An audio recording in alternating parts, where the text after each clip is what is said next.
So you're thinking of starting a business. Well, I've got some tips to help you get off on the right start. Look, starting a business can be a daunting task, but if you've got that entrepreneurial spirit, you've got that little flair in your mind and you really want to start a business, it's important that you get started off on the right foot. There's statistics out there that say 80% of small business fail in the first 5 years. And the last thing you want to be is one of those that fail. So there's a few things that I think are vital to you succeeding in business. And I think the first thing to understand is that starting a business is no easy task. Sure, you can jump online and you can register a business name, you can have a great idea, but the reality is there's a lot more needs to go behind your thought process before you're going to be successful in your business, rather than be one of those statistics. So, what are some of the things you need to think about? The first thing I've got up here is no good starting a business because you like to do something. It's not the right reason to start a business.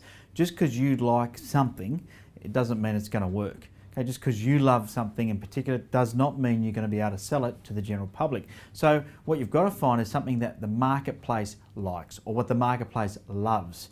And sometimes people come to me and say, I've got this great new idea, no one's ever done it before, it's going to be brilliant. And I go, well, you know what, do you want to take that risk? If you've got an idea that no one else has thought of and it's not in the marketplace, how do you know someone's going to buy it from you? I'd rather start a business in something that the marketplace already has and just do it better than everybody else. I really think that's the best way to succeed. Go and start a business go and start a stationery supply company and do it better than every other stationery supply company. You look at some of these big ones like the Bunnings, for example. They said, you know what, we're going to go into hardware.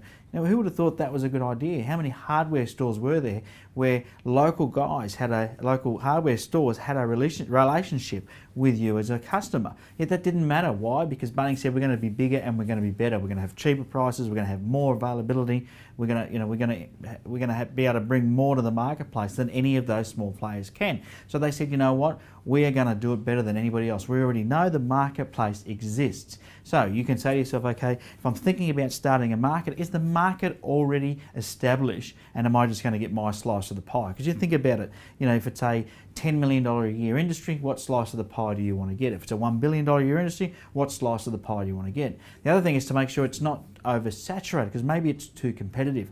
A classic example you've seen someone start these 24/7 gyms, these 24-hour gyms where people can access at any times.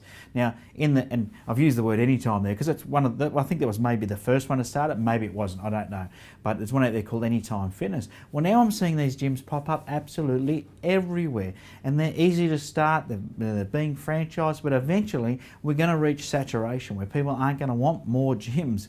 You can only have so many gyms. So you need to think about it and go, okay, well, that idea's been done, but can I do it better than everybody else? Maybe you can. And then, you're going to wipe out the competition. So think about it. Don't just do something because you love it. Do something because the marketplace loves it, because the marketplace has a need to buy that product or service.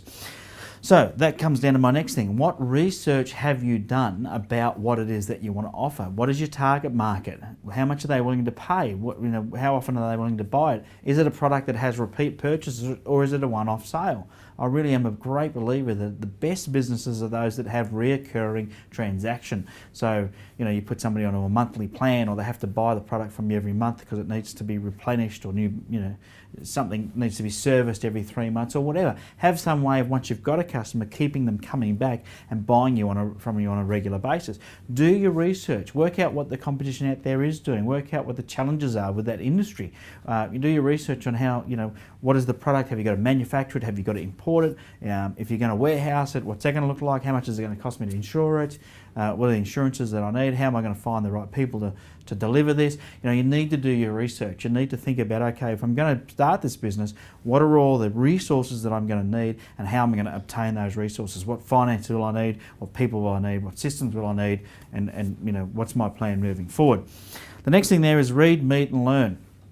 Now, the reason I put that up there is I'm a great believer that you are only as good as the last book you read, the last person you met, or the last learning that you did. So you've got to make sure you're continually updating your knowledge so you're equipped in the right way to run your own business. Running a business, as I said before, is no easy feat. It is about understanding all the intricacies. There's lots of intricacies in running a business, and unless you're reading a lot of different books on how to build business or be a great leader or build a great team or build systems or market a business or meeting other high-level business owners or business owners that have just started a business, go and talk to them. Go and buy them coffee. Say, hey, you started a business one day. Tell me about how you did that. What were the challenges that you faced? What are, for someone new starting a new business, what would be the advice that you give? Go and meet some people and learn as much as you can before you jump into this. I think it's very, very important that before you go starting a business, you do as much learning and research as you can. And then the last thing there is plan. You've probably heard of the saying that if you fail to plan, you plan to fail. Nothing rings truer when you're starting a new business. You need to understand what it is you're trying to achieve and what's your rollout plan. Have some milestones of what it is you want to achieve and by when. Know what it is that your turnover needs to be, your profitability, your pricing structure, your marketing plan. Have a plan ready to go. So you're not just shooting like playing darts in the dark, you're actually working towards a plan and knowing what it is you expect to achieve. Because you know what, sometimes when you start a new business, you have to also know when to pull the pin.